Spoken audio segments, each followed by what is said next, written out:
Looks like we are live. Man. I'm just gonna tweet out that we are live really quickly. All right. Because honestly, this is gonna be a pretty fast review. This is gonna be a pretty fast review, man. There's not much for us to talk about really tonight on the Monday Night Raw review. Not really, all right? Yes, Sleeping Angels, good to see you like always, bro. Let's rant. Let's rant. I love it. All right? I love it. I'm just tweeting out that we are live. Make sure you guys let people know that I am live right now. And oh my gosh, the 49ers, the 49ers destroyed the Cleveland Browns 31-3. Holy moly, Baker Mayfield. I'd rather sit here and talk about Baker Mayfield. Talk about Jimmy G, the guy that was supposed to be the next man up for the New England Patriots, the replacement for my boy Tom Brady. I'd rather sit here and talk about the NFL for the next 40 minutes than talk anything about Monday Night Raw tonight. Because legit, if you didn't watch Monday Night Raw tonight, if you have no idea what happened on tonight's show, then I don't blame you because nothing happened tonight on Raw. Nothing happened. When I say this is going to be one of my fastest Monday Night Raw reviews, I am serious. There's almost nothing to talk about tonight. I didn't even take notes. I didn't take notes for tonight's show because nothing happened. Outside of maybe the little tease we got with Charlotte Becky going up against the Kubaki Warriors, which I will rant about in a little bit, and what happened in the main event with Tyson Fury and Braun Strowman and that terrible pull-apart Brawl segment, nothing happened on this show. I kid you not. I'd rather sit here and talk 40 minutes of Baker Mayfield and how trash the Browns are. Talk about the Patriots. Talk about what's going on with the AFC, the NFC. Talk about who's going to the Super Bowl. I'd rather sit here and talk about that than talk about anything that happened tonight on Monday Night Raw. Right? Yes, Junior, this is live. But honestly, there's not much for us to talk about. All right? There is not much There's not much for us to talk about. All right? I'm legit. I'm sitting here just looking at Twitter. Looking how Twitter is bashing the Browns right now. Holy moly, man. Holy moly, man. The Browns are trash. The Browns are trash, man. And I lost my fantasy football game. Great. But anyway, we're going to talk about Monday Night Raw tonight. All right? I'm not going to rant as much as I did last night because honestly, I'm not going to sit here and be pissed off. Before we get into anything, hold on, let me just do the intro real quick. Yo, what up, everybody? It's your boy Fitzmug TV here, aka GLauren33, and this is your Monday Night Raw. Monday Night Raw review for October 7, 2019. This is going to be a quick review, all right? It's not going to be, 50 minutes to an hour like we usually do. I'm willing to bet this review probably will not go over 30 minutes. So it's going to be very fast to the point because there's not much to talk about, all right? Monday Night Raw tonight, I'm not going to sit. Yes, it was a bad show, but it's legit. Nothing happened on the show. Nothing happened. There was legit no need for anybody to watch the show tonight. Nothing happened. Nothing happened outside of what happened with Tyson Fury and Braun Strowman. All right? Nothing happened at all. Tonight's Monday Night Raw was legit a house show on live TV. You know when WWE sometimes put those network specials? When WWE sometimes films a house show and then they call it like WWE Starrcade or something like that and they put it on the WWE network? That's legit what we got tonight. It was a bunch of C-level house show matches. Legit. And the thing is, we got a lot of in-ring action. A lot. We got to see basically catering. Catering was put on spotlight tonight for Monday Night Raw. We legit got to see the catering crew headline Raw tonight. We didn't see The Fiend. We didn't see Seth Rollins. We didn't see Sasha Banks. We didn't see Bayley. We saw almost none of the main stars tonight. None. None of them. And WWE, I will give WWE a little bit of credit. A lot of us, a lot of us expected, and I said this on the Hell in a Cell review last night. If I'm WWE, there's no way in hell I'm putting Seth Rollins on Monday Night Raw tonight. No way in hell. The guy will get booed out of the building. He will probably get louder boos than Roman Reigns did after he beat Undertaker at WrestleMania 32 a couple years ago. And I'm serious about that. And WWE, I'll give them credit. They legit, this show made you almost forget that Hell in a Cell happened yesterday. WWE made absolutely no mention of what happened to Hell in a Cell. They barely mentioned Sasha Banks and Becky's match. All right, Sasha Banks and Becky's Women's Hell in a Cell match will probably go down as the best women's match of the year. The only other competition really is Sasha versus Becky from Clash of Champions, Sasha versus Ronda Rousey from Royal Rumble. You could also put Becky and Asuka in that conversation, or Io Shirai versus Candice LeRae from NXT TakeOver Toronto. That's legit, and WWE made absolutely no mention tonight, which I felt was a little bit of a disrespect to Sasha and Becky, but I understood why they did it. And it also shows how bad and how disastrous the main event of Hell in a Cell was. Legit, the main event of Hell in a Cell was so bad with that ending to Seth Rollins and Bray Wyatt is you forget how great a match Sasha and Becky had inside Hell in a Cell. WWE barely mentioned, they did not mention Hell in a Cell until the third hour of the show. They had a short, they had Becky talk about it just for a couple seconds during her Miz TV segment, and then they had a video package showing what happened between Seth Rollins and Bray. And WWE made absolutely no mention. And outside of that, they made no mention of this. Basically, the way they advertised the show tonight, they advertised it as a WWE draft showcase. All right? And basically, like I said, this was basically the catering squad. Basically, what they did tonight, they took all the people from catering, the Singh brothers, Apollo Crews, Natalia, Lacey Evans, the Lucha House Party. I'm sad to say this, but Aleister Black. They took basically everybody from catering, and they put them on the show because they legit have nothing. They had nothing. WWE is trying so hard to get to the draft on Friday, and then we will finally see. Then we will finally see what's going on. Does WWE actually have a plan with this draft? Do they actually have rosters? I don't know. I have no idea, man. I don't know what to say after tonight. I really don't. All right, because honestly, you could have skipped this episode of Raw. There was no need. Legit, I was barely watching. I had it playing on my phone. I was legit playing 2K. I was watching, NBA preseason action. I was looking at Monday Night Football. I was barely looking at my phone. I could hear it in the background, but legit, nothing happened. Nothing happened. All right. And the thing about it is that crowd in Bakersfield, California was terrible. They didn't make a peep all night. All night. The slightest peep they made was when Tyson and Braun had their segment, which was a garbage segment at that, which we'll talk about. And then they made a little bit more of a pop when Becky had her entrance because you know how over Becky is. But also a couple quick side notes. I saw a couple of things today that Sasha was in the hospital or sent to the hospital after Hell in a Cell since he had a hip injury, after what happened after Becky threw her on those chairs with the Beck Exploder, which set up the ending of that match. I don't know if those reports are true. I did read a report that Sasha and Bray both weren't medically cleared for Raw tonight. I know definitely Sasha's banged up, but I don't know how bad her injuries are. This may have just been WWE was like, all right, after what Sasha went through last night, I was surprised that Becky had a match tonight. I'm very surprised Becky had a match tonight. But you could tell Becky was definitely nowhere near 100%.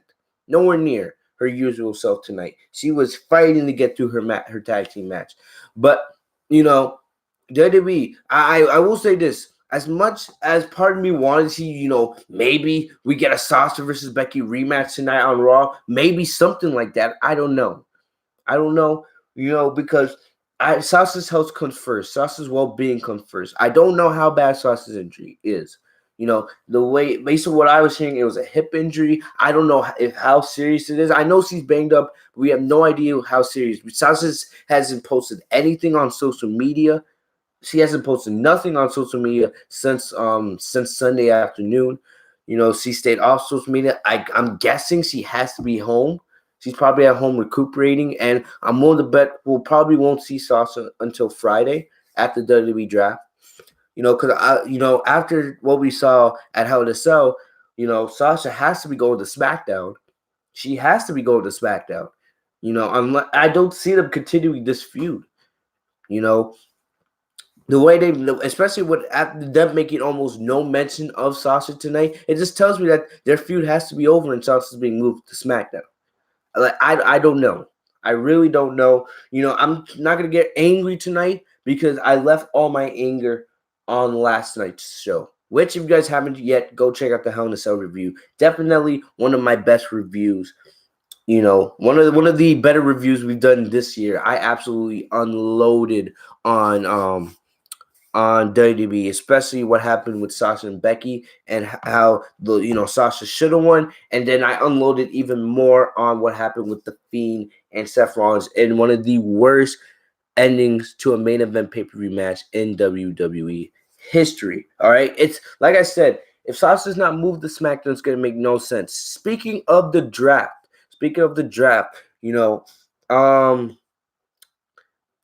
either tomorrow or Thursday. I already have the video recorded. I recorded the video earlier this afternoon. Most likely probably tomorrow. All right, sometime in the afternoon. I'm gonna have a mock draft, a mock WWE draft. All right, I have most of the superstars on the main roster right now. I have most of them. And basically, I let you guys know where they should go in the draft, mainly Raw and SmackDown. I have them set up into two piles. What up, Sean? Haven't seen you in a while, bro. Welcome back. But I have them split into Raw and SmackDown, and I'm going to be letting you guys know where I think each superstar should go in the draft. It's going to be one of those longer videos. I have it set up like a nice little superstar tier list, so it's nice and organized, so you guys can see where I have each superstar. So definitely, if you guys have time tomorrow afternoon, since there's no more SmackDown on Tuesdays, I'm giving you guys some extra content, so make sure to check that out. Wednesday, AEW/NXT review. Definitely we did good numbers on that last week, so definitely make sure you guys come through for that on Wednesday. What up, Boss Fan Forever, man? New subscriber. She subscribed to the channel last night. Boss Forever, it's good to see you back here with us tonight. And yes, Sleeping Angels. I don't know. I have no idea how this draft is going. I really don't. Because, the way they did in 2016, they had Shane represent SmackDown. They had Stephanie represent Raw. Right now we don't have no GMs. We have no power figures really on WWE TV. Shane was just fired per storyline on Friday. So I have no idea how they're going to be doing the draft. If they're going to have like executives from USA and Fox on, fighting for Super. I have no idea how they're planning this. No idea.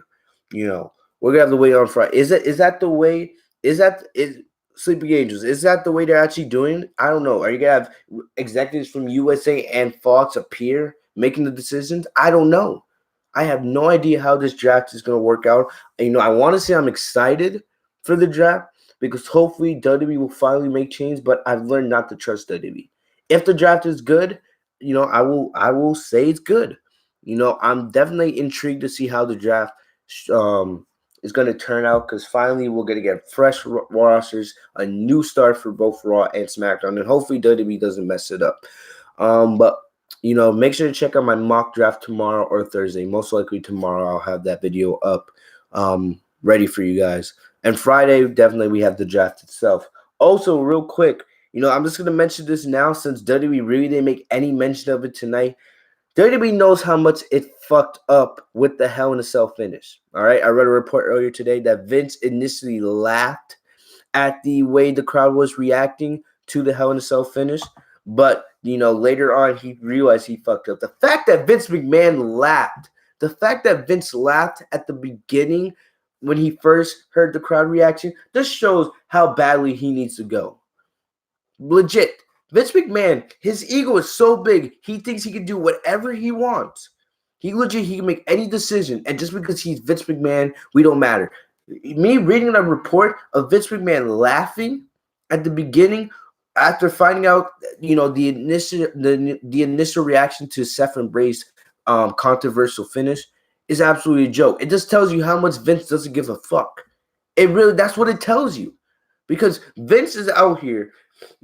He's legit saying, oh, you guys, WWE's making more money than it ever has. Even though WWE is putting on the worst shows it ever has in its history, WWE's making more money than ever. We're giving money to go to these shows. We're buying their merchandise. We're giving Vince and the rest of the company money. It's the reason why WWE can go on and put on these garbage-ass shows, Crown Jewel, Super Showdown in Saudi Arabia 2-3 times a year. It's absolutely ridiculous. All right?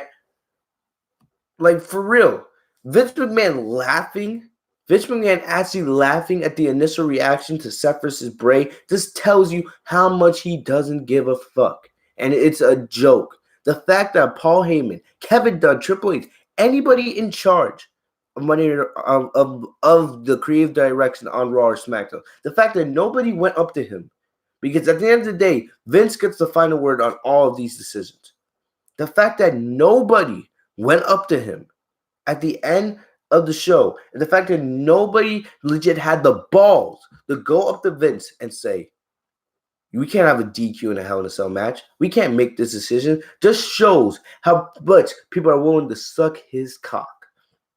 That's legit the truth. Legit. One person, you tell me one person couldn't go up to Vince last night and say, how can you make a decision like this? How can you go and just say, how can you have a disqualification in a Hell in a Cell match? A match that's not meant to have disqualifications? Are you kidding me right now? It's absolute garbage. It's legit absolute garbage. And I absolutely hate it. I legit hate it. And it just makes it more and more clear that Vince McMahon needs to go now. He needs to go. So I don't care if it's Fox, I don't care if it's SmackDown, I don't care who the hell it is. Somebody needs to man up, put up their big boy pants, actually grow 2 balls between their legs, and go up to Vince and say, you need to go. Go focus on XFL. If you want to focus on the business side of WWE, fine. But when it comes to the creative direction of these shows, of these matches, of these storylines, you need to hire people that actually know what they're doing. Like the people down in NXT, like the people down in AEW, like Triple H knows. Like, I am so sick and tired of people just sitting around and sucking Vince's cock and just letting him do whatever he wants. The guy is not God. He is not God. Somebody man up, grow up set of balls, go up to Vince and tell him he needs to go. It's that simple. It's that simple. The guy's a 70-year-old delusional man. He is legit delusional. I don't know why no one has the common sense, the common decency to go up and tell this man, it's time for you to go. All right? It's time for him to go. I'm surprised. I don't even know why Triple H, out of anybody, should have the most authority, the most power to go tell Vince, what you're doing is wrong. I don't know. All right? I really don't want to go on a 30-minute rant about this, really, because I feel like I ranted about this enough. It just really gets me even more pissed off reading that report of how Vince McMahon initially laughed at the reaction of the fans during the Seth and Bray match. And later on, he realized how much he fucked up. Yeah, you did fuck up. All right? And Junior, I don't know what the hell you mean I don't want Vince to leave. All right, you might be as delusional as Vince himself if that's what you actually mean. I don't know what the hell. All right, I would. If you don't want Vince to leave, you are clearly the problem with this company. Anybody that believes Vince needs to stay is on crack. like The Rock said to Baron Corbin, is on crack. A 34-year-old virgin on crack. That's the truth. I don't know. I don't know. All right. Who the hell cares where Vince is from? What does that have to do with the quality of the shows? What the hell are you talking about, Junior? Who the hell cares where Vince is from? Don't you care about how the way these shows are booked? I don't know, that stuff. I don't know, don't joke like that. That doesn't make you sound stupid. Jeez, North Colombian. But the thing about it is, back on Seth and Bray, WWE supposedly knows they fucked up, right? If you know they fucked up, why didn't you do a rematch tonight and give Bray the title like you should have at Hell in a Cell? I don't care. I really don't care how badly you fucked up. If you fucked up, you should have reversed the decision. You should have done a rematch tonight and gave Bray the title. I don't care how banged up Bray is. I don't care how banged up Seth is. You could legit just have Seth come out to the ring, lay on his back, and have Bray pin him 1, 2, 3. I really don't care. I don't. Now we're hearing rumors that WWE plans to do the rematch with Seth and Bray at Survivor Series. So now we're going to have to wait a whole nother month, over a month, because remember, we have Crown Jewel at the end of the month. And then we have Survivor Series in the middle of November. So WWE legit doesn't have a legitimate, because Crown Jewel is not a pay-per-view in my eyes. It's not a pay-per-view. All right? It's just another glorified house show, all right, that's put on in Saudi Arabia just because Saudi Arabia is paying WWE millions and millions of dollars to put on these garbage-ass shows. So we don't legit have a legit WWE show on the first legit pay-per-view after the draft until the Survivor Series in the middle of November. All right, so you're telling me we have to deal with Seth Rollins as Universal Champion another month and a half? Are you kidding me right now? How the hell are you going to get Seth to Survivor Series? The guy's going to be looked at as the biggest heel on the WWE main roster. No one has any respect for Seth Rollins after what happened tonight. I read another report earlier that WWE, with the way the match ended last night between Seth and Bray, that the way everyone thought it was backstage was disastrous. There was almost no positive reaction to that match backstage. No positive reaction, which is legit the truth. All right? Why would anybody react positively to that other than Vince? Because Vince is a fucking idiot. I don't get it. I really don't get it. How the hell you expect us to care about a Seth and Bray feud after what you did last night? I don't. All right? I don't understand how. And the thing about it is, another thing, when you think about the Survivor Series, you think about Raw versus SmackDown. This is going to be your first show after WWE draft. And yes, this will finally put the wild card rule to bed. Even though we didn't even see the wild card rule in place on Raw tonight, really, based on what we saw. Where do you go with this? So are you telling me we're not getting champion versus champion? Are we not getting Seth versus Brock? And I don't want to see Seth and Brock again. Trust me, that's the last thing I would want to see. I'd rather see Jinder fucking Mahal as WWE champion again than Seth Rollins versus Brock Lesnar again. All right? They had a great match at SummerSlam. Leave it at that. I don't want to see Seth versus Bray. That's a match that has been done so many times. The legit, just the thought of me mentioning that match in a sentence makes me want to throw up. It makes me want to throw up. I am so sick of hearing Seth versus Brock. All right, I really am. If you really are planning to do Seth versus Bray at Survivor Series, I don't know how you're gonna book this feud because Seth's gonna be looked at as the biggest heel on the main roster. No one's gonna treat Seth seriously. No one. Why would you treat Seth seriously? The guy's a coward. The guy's a pussy. The guy, legit, his finisher is buried. He should never use the curb stomp again. I don't know how the hell you get Seth the Survivor Series unless you just don't put it on television.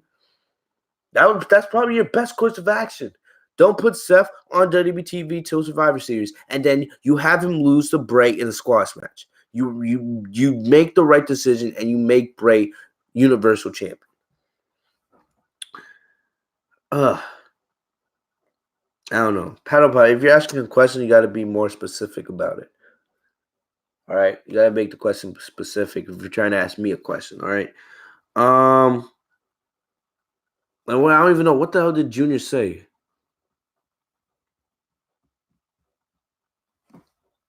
I don't even know what Junior said. What was his question? Yeah, I got my mic blocking the chat. I'm going to move my mic to this side so I can see the chat better. Well, but what the hell was Junior? What the hell was Junior's question? How was Vince so good in the 90s and early 2000s than today? Oh, go what? Are you serious right now? Do I have to explain that? Do I have to explain that? You have the WWE Network. You have the WWE Network. Do I have to explain? I can just list off the names. The Rock, Stone Cold Steve Austin, The Undertaker, Mankind, Triple H, Shawn Michaels, Kurt Angle. Do I have to list that off for you? Are you kidding me right now? Are you what? The writing was 1,000 times better. The booking was 1,000 times better. You cared about this. You cared about the superstars on TV. Legit, how many WWE superstars today do you actually care about? For me, the only superstars that I legitimately care about are The Fiend, Sasha Banks, Becky Lynch, and probably AJ Styles. That I legitimately care about, and I'm vested in everything they do. That's it. Yes, there's a bunch of other superstars that I can say, I'm interested in, but you talk about superstars that I'm actually fully invested in. And maybe you could probably put Daniel Bryan on that list as well. Other than that, everybody else on the main roster, I'm just like, You look at the Attitude Era. You look at the 2000s. The list of superstars that I cared about was legit. And the fact is, WWE was so good at building up superstars back then. So good. Anything that Monday Night Raw did during that era, during the 90s into the early 2000s, during most of the 2000s, you cared about. Because WWE back then knew how to build up superstars, knew how to make good storylines, knew how to give you matches that you were actually being invested in. Not only to the build-up, to the actual match itself, and they delivered. I don't know. I love Sasha. And I will always be invested in what she does. And even though, as much as WWE fails to book her correctly, I will always believe in Sasha and always care about everything she does. I will always be invested in what Sasha does. All right, AJ, I will always be invested in what he does because he's the best wrestler on the planet. AJ Styles is the best wrestler on the planet. Sasha is the best female wrestler on the planet. Becky, I love Becky. Thing is, I'm getting a little bit tired of her.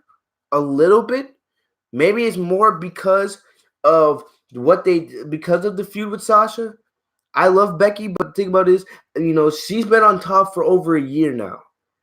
Hell in a Cell should have been Sasha's moment. And WWE failed. All right? Yes, I still love Becky. Not as much as I love Sasha. I support Becky. But the thing about it is, Hell in a Cell should have been Sasha's moment. And the thing about it is,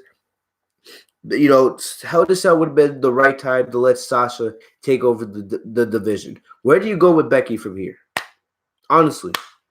Yes, you could, maybe you can do a feud with Asuka and Kairi Sane. But honestly, other than that, Becky's feud with almost everybody on the Monday Night Raw roster. It doesn't matter what she does with Asuka. It doesn't matter what she does with Kairi. Nothing that Becky does from here on forward throughout the rest of her reign as Raw Women's Champion, as long as WWE plans to have her as Raw Women's Champion. Nothing they have Becky do will be as good as what they did with Sasha over the last 2 months. And that is undisputed. I don't care what anybody says. I also really loved Ronda Rousey, all right? Because I was a big Ronda fan before when she was in the UFC. And I loved her character when she came to WWE. I wish Ronda was still here. Maybe one day Ronda will come back. Who knows? But, I loved Ronda for the 1 year she is. But I will always be, Sasha Banks will always be I will always be a Sasha Banks supporter before anything. Before anything. All right? But Junior, what year did it went down? The Attitude Era, probably I would say around 1996. 1996. That was a couple years before I was even born. But the thing is, as a little kid, I would go back and watch all these Hell in a Cell segments. Anytime I would play a WWE video game. All right, let's say it was like WWE 13 when they had the Attitude Era story mode. After playing the game, I would actually go back and watch clips on YouTube. Sometimes legit, there's days where I will sit down. I will legit sit down on a day off where I have nothing to do and just binge watch Stone Cold Steve Austin segments on YouTube. You can legit find all the segments on YouTube. Just search up Stone Cold Steve Austin segments from like 97 or Rock segments from 1999. You can find them all on YouTube. I will legit sit down and just watch those segments. And I will for hours. And legit, I will not get bored. Because nothing Stone Cold or The Rock or any of those superstars did could make me feel bored of them. Everything that we did back then, I was invested in. And thing is, I wasn't even born. For this era, other than Sasha Banks, Styles, Daniel Bryan, Becky, CM Punk, John Cena, other than that, really, there's nothing else that I'm truly invested in. Because WWE does not know how to build stars. They don't. If you want to see how to build stars, go watch NXT. And the thing about it is, NXT knows how to build up stars, but the second they get to the main roster, Vince McMahon kills them. It's that easy. And I absolutely hate it. Absolutely hate it, man.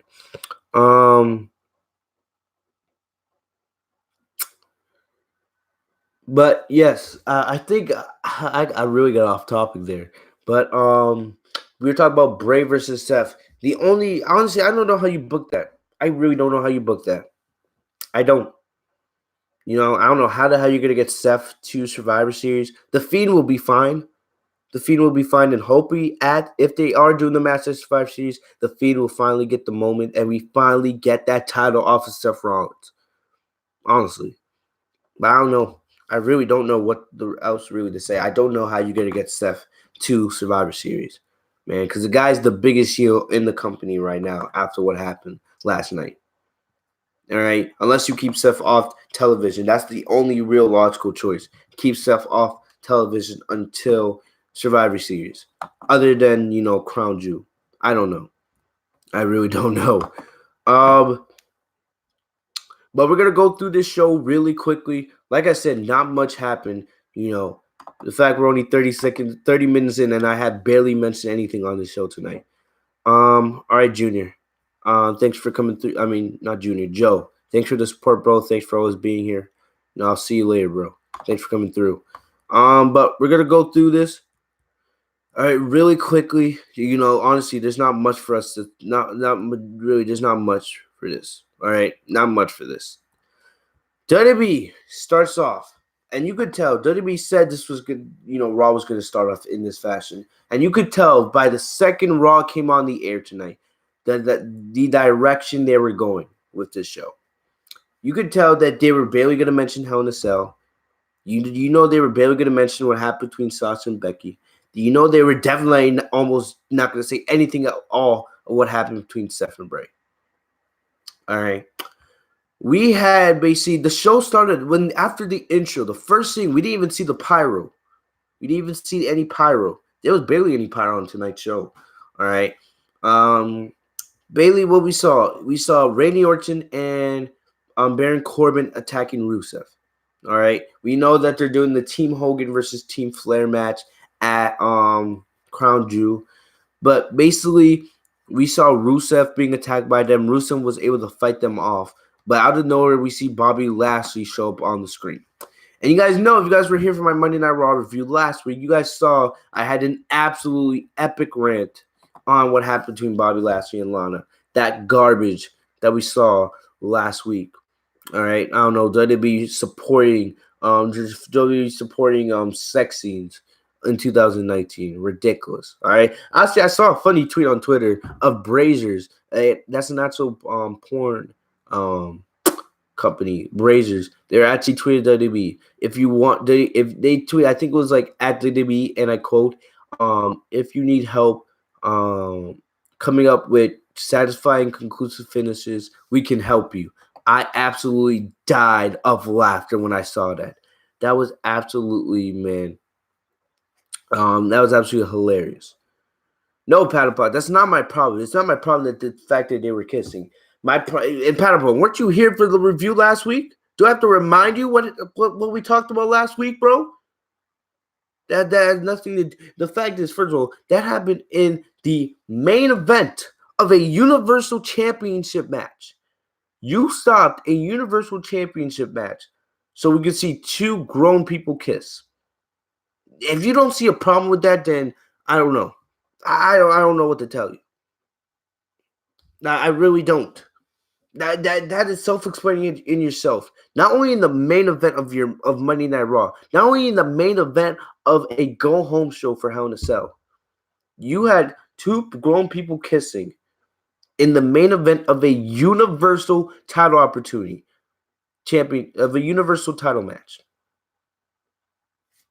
What else is there to say, Patapon? What else is there? What else do you want me to say, man? I don't know. But they basically we doubled down on that tonight.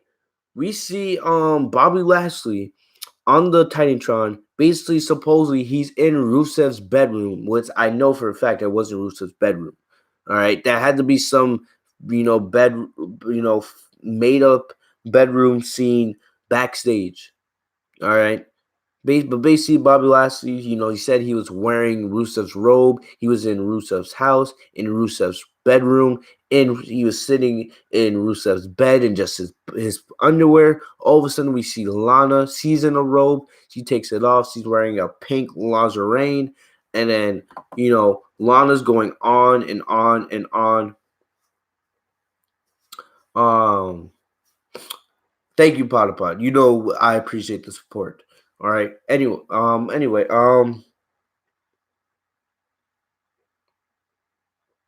was I gonna say? Oh yeah, back to what I was saying. Basically, we see Lana season a pink lingerie, and all all those horny dickwads on Twitter were getting their dick hard. They would be like, "Oh, look at Lana, man! Oh, look at Lana." I'm like, really? You guys have no problem with this being the opening of Monday Night Raw. Instead, you're worried about jerking off to Lana in a pink lingerie. Absolutely pathetic.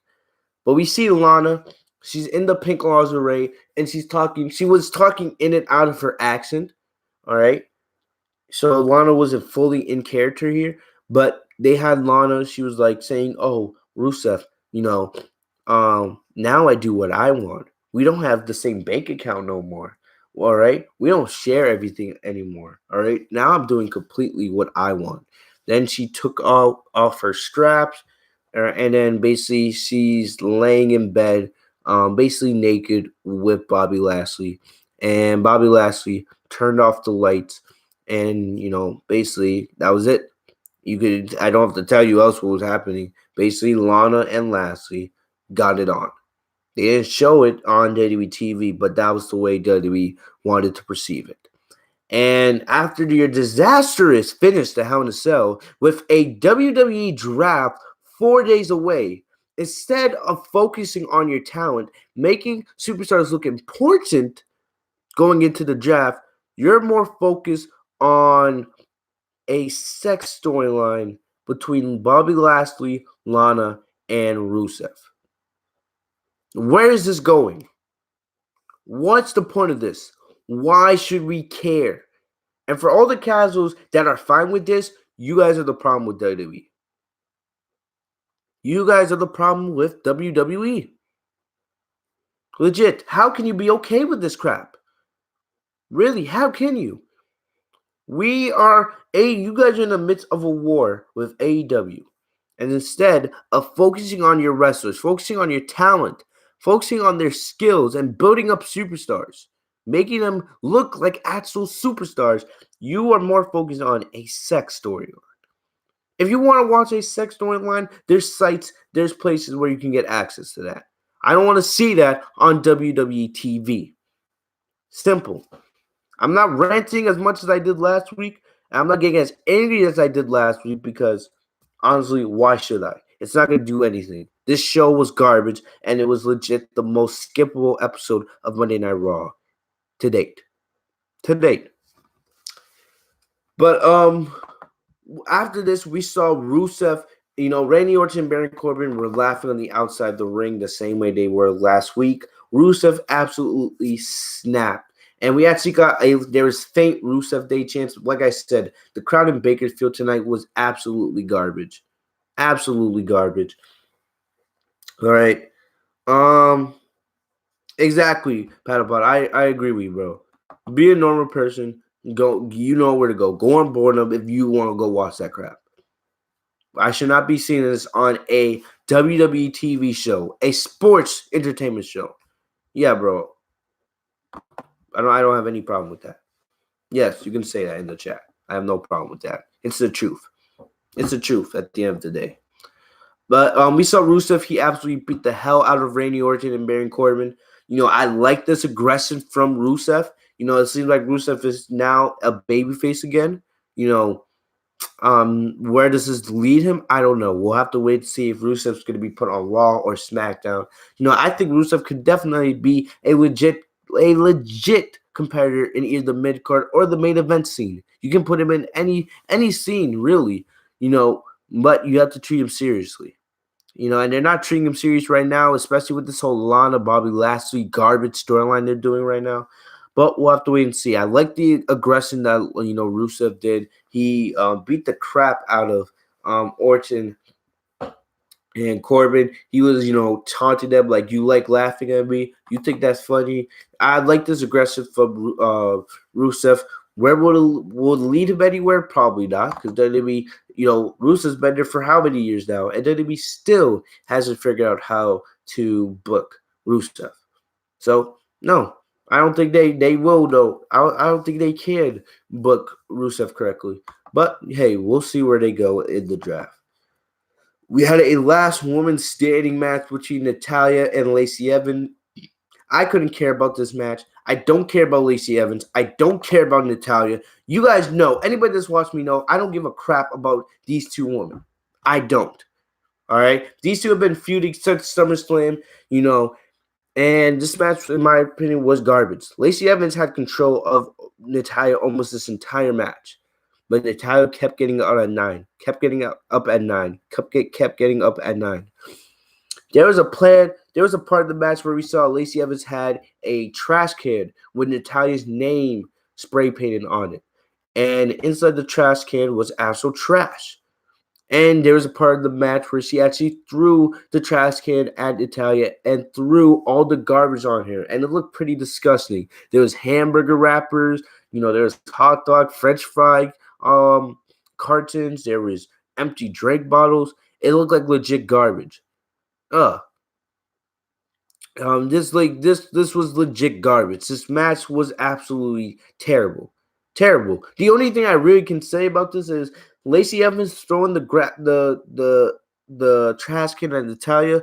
I agree, because legit Lacey Evans in that moment was showing you how garbage Monday Night Raw is. Legit. That was a symbolic moment.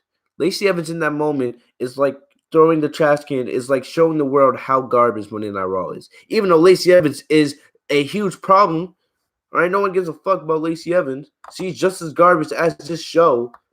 But the way this match ended is, there was weird. Lacey Evans kept throwing Natalya off the new set, the screen, and then how it's slanted in like a skateboard fashion. You had Natalya just legit sliding down it like a slide. That was kind of funny to me. It was kind of funny how they did it, but legit. Natalya wins the match. At the last moment, she hits a power bomb through a table off the stage, and Lacey Evans can't get up. Natalya gets the win. I don't care because I don't give a damn about Lacey Evans and Natalya. Screw this. Screw this. Next up, we had the Viking Raiders versus Dolph Ziggler and Robert Roode. All right. What do you say, Junior? Go on YouTube and put hot, then a female wrestler, male wrestler. If you're oh, okay. Okay, Junior. All right. That works too, I guess. That works too. But the Viking Raiders versus Ziggler and Robert Roode. This was actually a decent match. This was a decent match. The only problem I really have with this is, did we really have to see Ziggler and Roode lose clean to get the Viking Raiders a championship opportunity? We couldn't do like a number one contender match with maybe the Viking Raiders or the OC or something else. All right.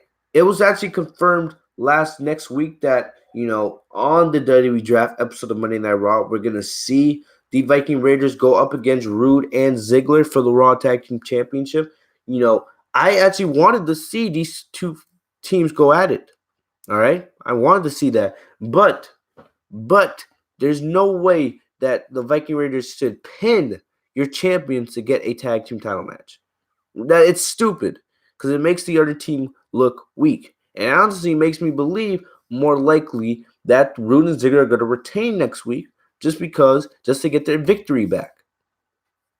I don't know. We'll have to wait and see. The Viking Raiders are definitely going to win the Raw Tag Team championships at some point in the near future. It's going to happen, whether we like it or not.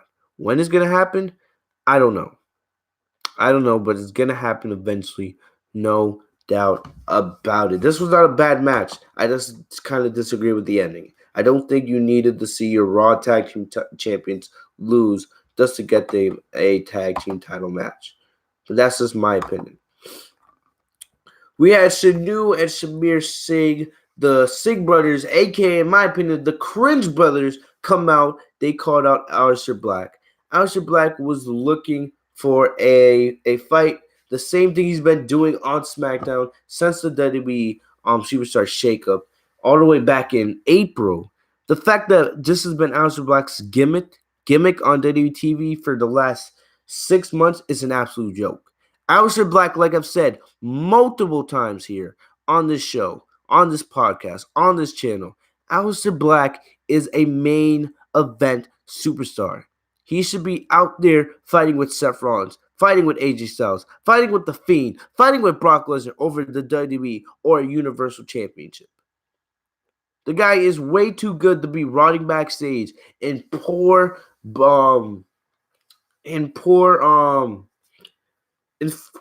black segments where he's asking for a fight. The guy is legit too good to be singing catering. One of the best on the entire main roster. WWE better have plans for Aleister Black.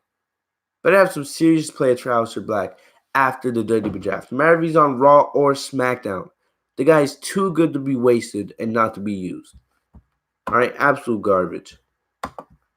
Basically, this was a very quick match. We saw Black made very short work of the Bollywood Bloods. He dropped one of them with the black mask and making the other one tap out with a new submission move. Black wins. That was like 2 minutes at most.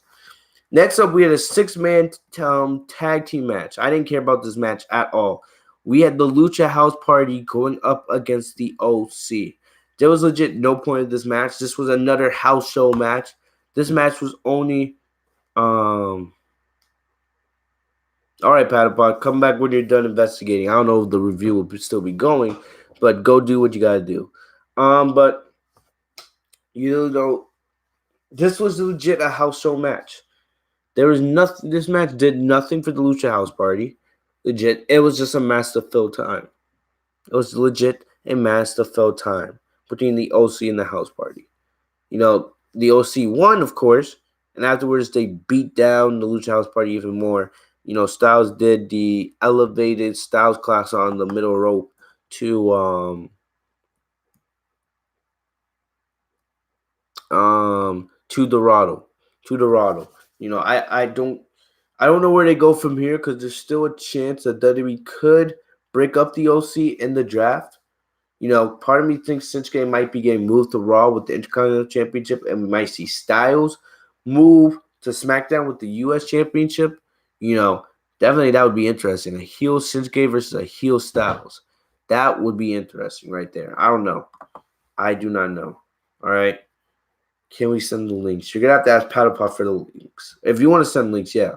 But, I think Paddlepot has the links down. I don't know. You guys figure that out in the chat. But, we might see Styles be split up. Styles could be sent to SmackDown, or the OC gets sent to Raw. We'll have to wait and see how WWE plans this. All right? But this match did nothing for anybody. This was just a match to fill in time. Next up, we had Charlotte and Becky Lynch join The Miz on Miz TV. There's not much for me to say about this. There's really dope. All right. Basically, this segment was unnecessary. Having The Miz come out, doing his usual stick with Miz TV, it was unnecessary. All right. I don't know what their plans are for Survivor Series. If we're getting Lynch versus Flair, champion versus champion. Like I said, I have zero care for that match. Zero care, because how many times have we seen Charlotte versus Becky? Out of all the feuds on the main roster, out of all the feuds that the four horsewomen have done, Becky versus Charlotte is a beating horse. It is a dead horse that we've seen enough of. All right? Enough of. I'm so sick and tired of it. All right? And it's more Charlotte. We've seen Charlotte now as, 10 reigns. 10 reigns. And Becky Lynch, I love Becky, but Sasha should have easily won. Sasha should have easily won. Nothing really happened in this segment. Nothing really happened. Basically, The Miz just introduced the two, and Becky talked about how she survived Sasha last night. She actually gave Sasha credit. Sasha beat her ass, but Becky beat her ass even more and walked out still champ. Really, nothing special there. Becky also did say something about avenging her loss to Asuka earlier this year at the Royal Rumble. Remember, Becky then had to later take Lana's spot in the Royal Rumble to win the Royal Rumble to get her chance at Rousey and Charlotte at Mania like she did. But yeah, honestly, man, Becky, I love Becky, but her reign's getting stale. Who's she gonna face? Who's she gonna face? Asuka? Yes, that would be a great feud, but I don't see WWE really doing that. I don't see WWE giving Asuka the title against Becky. I don't. The best choice would have been for Becky to drop the title to Sasha, since Becky's done almost all she could do with that Raw Championship. Then move over to SmackDown. She has people over there she can feud with, like an Ember, like a Bayley. You can get Fire and Desire in there, and there's probably a couple other women over there. But hey, we'll see in the draft. There's still a chance that Becky gets moved to SmackDown. The WWE did drop the possibility of both Charlotte and Becky being on the same brand. That would be absolute garbage because that would make no sense. Becky being the Raw Women's Champion means the belt stays on Raw. It doesn't go to SmackDown at all. At all. That's the whole point of the title being white with red in the middle. Same thing with SmackDown. WWE was like, oh, we could see you two together on the same brand as champion. I was like, garbage, garbage, garbage, garbage, garbage. Garbage. No one wants to see that. I don't want to see that. You guys don't want to see that. I'm sick and tired of it. So sick and tired of it, man. WWE doing this whole thing about Charlotte and Becky being the two most dominant women in WWE. Yes, because WWE has booked them like it.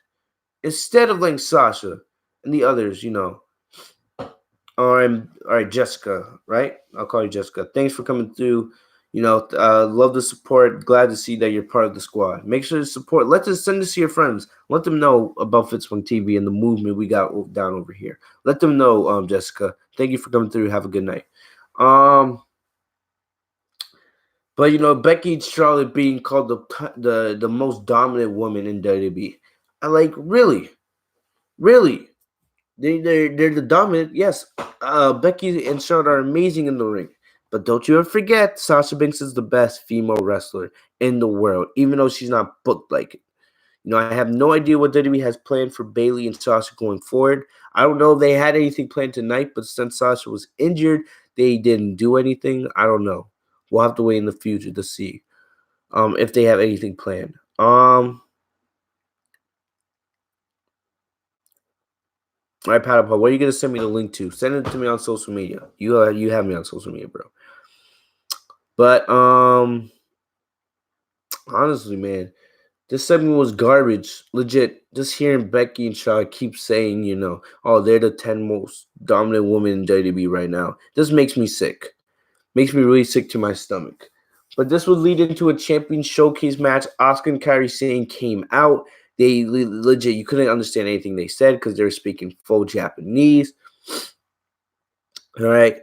And basically, this match wasn't bad, but there was nothing special about it. It didn't really have the same everybody in this commercial shoot.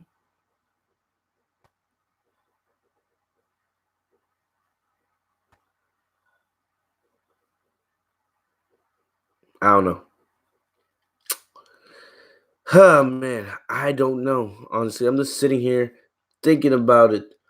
There was part of me that was scared, legitimately scared that they were gonna, have Becky and Charlotte become the tag team champions. Remember all those months ago when Sasha first came back? I was like, Sasha being one half the tag team champs and the Raw Women's Champion, and Bayley being the other half as a SmackDown Women's Champion.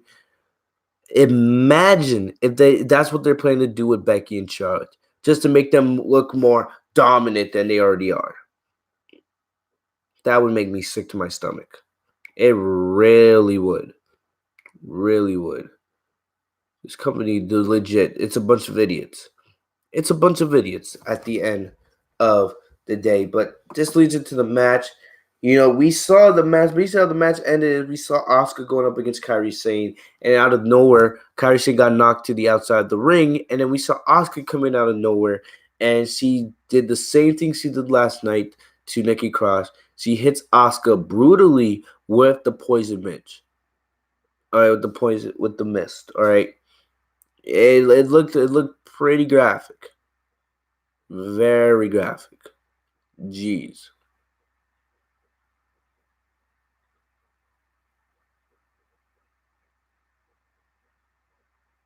I don't know. I don't know where WWE's going with all this. After tonight, you know, I'm trying to believe in an Oscar heel turn. But legit, how can you believe in an Oscar heel turn after everything they've done? It's not like Oscar's going over. There's no such thing as the Empress of Tomorrow anymore. She's the Empress of yesterday, based on how WWE's booked her. I don't know. I really don't know. After the match, we saw also Alexa Bliss and Nikki Cross come out to send a message to Asuka and Kairi Sane, basically telling them that they're coming back after the Women's Tag Team Championships. All right, they're not done. They're not done at all. All right. And I was going to say one more thing. I don't know. I really don't know. Does this finally mean that that Alexa Bliss is a babyface on WWE TV? Does this mean that Alexa Bliss is finally a babyface? Because she was pandering to the crowd a lot tonight with Nikki. So does this finally mean Alexa Bliss is a babyface? I don't know. All right, I don't know. Imagine if a babyface Alexa beat Becky. Oh, I don't want to think about it. Please don't put that. Please don't even put that in my head. Oh, please don't put that in my head. All right, but it was kind of weird seeing Becky with the green mist all over her. It's gonna be interesting to see where WWE goes from here. All right, because I have no idea where Becky's going in the draft. She's the Raw Women's Champion, but it looks like WWE has no plans to take the title off her. So it only makes sense for her to stay on Monday Night Raw. I don't know. I don't know at this point. Honestly, we'll just have to wait till Friday with the draft and see how these rosters are and figure out what's gonna happen next. We had Ricochet versus Apollo Crews. All right, Apollo Crews catering easily. But Ricochet and Apollo Crews, supposedly they're very close friends. This was basically just a draft showcase.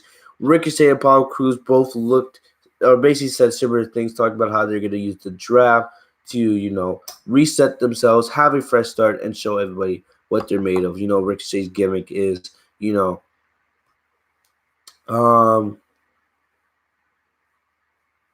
superheroes can be real. And Patapot, do you have any sources confirming when Paige is returning? All right, let me know. But basically, this was a fast-paced match. This match, really didn't do much. It was very fast-paced at the beginning, but really didn't do anything. Really, honestly, didn't do anything. All right. Ricochet won the match with basically what I call the mini code breaker, the midi code breaker. Really, didn't really do anything with that. I don't know. Ricochet needs a change of scenery. I think Ricochet needs to go to SmackDown. You could also say the same. Well, the thing is, Apollo Crews has been on both Raw and SmackDown. At this point, I just want to see Apollo Crews succeed. The guy is very good. The guy has a lot of talent. All right? I just want to see him succeed tonight. Will he win? At the end, will this do wonders for Ricochet's career? I don't really think so. But we'll have to wait and see. And last but not least, Tyson Fury, Braun Strowman segment. You guys know basically where I'm going with this. I hate pull apart brawls in WWE unless it's the right feud. A.K.A. John Cena versus Brock Lesnar, 2014. No, that was 2012. 2012 actually. Cena versus Lesnar. That was a great pull apart brawl. Undertaker versus Lesnar 2015. That was a great pull apart brawl. What we saw tonight between Tyson Fury and Braun Strowman was garbage. And I'm not going to blame Tyson Fury because the guy is a boxing champion. He's used to when he's in the ring. When he's in any type of fighting environment, he's used to hitting people with everything he's got, trying to invoke pain to them, trying to knock them down. But after what we saw tonight, I don't know why they brought Tyson Fury in. I really don't. You got Tyson Fury come out, and basically Strowman comes out right after it, and the two get right in each other's faces. Really, Strowman was saying, oh, Friday was just meant for fun, but if you ever come in this ring, you get these hands because this is my ring, this is my circle. All right? And basically a lot of insults were being sent until we've seen Strowman and Fury actually go at it. And at first, a bunch of security guards and referees tried to stop it. We saw Fury and somebody fight them off. But still, man, Tyson Fury, I know you're a real boxer, man, but I don't know who the hell taught him how to shadow box. I don't know who the hell taught him how to do all this. That had to be damn Shane McMahon. Because Shane McMahon is an absolute terrible. And my PC is about to come. Hold on, let me just plug in my PC real quick.